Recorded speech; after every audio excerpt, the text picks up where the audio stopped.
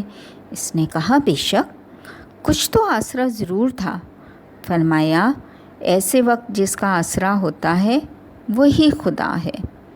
والسلام، علی نقی النقوی۔ امامیہ مشن کا لٹریچر پاکیزہ، مدلل، معیاری ہونے کے اعتبار سے ضرب المثل ہے۔ پاک و ہند کے گوشے گوشے سے خراج و تحسین حاصل کر چکا ہے۔ خود مطالعہ فرمائیے، اوروں کو پڑھائیے۔ مقصد اسلام کی اشاعت کا یہ آسان طریقہ ہے۔ کیا اب تک آپ اس مشن کے رکن بن کے اس تبلیغی تنظیم میں شامل نہیں ہوئے؟ جلدی کیجیے، زندگی گزر رہی ہے۔ سید حسن علی شاہ، روکڑی، امامیہ مشن، پاکستان۔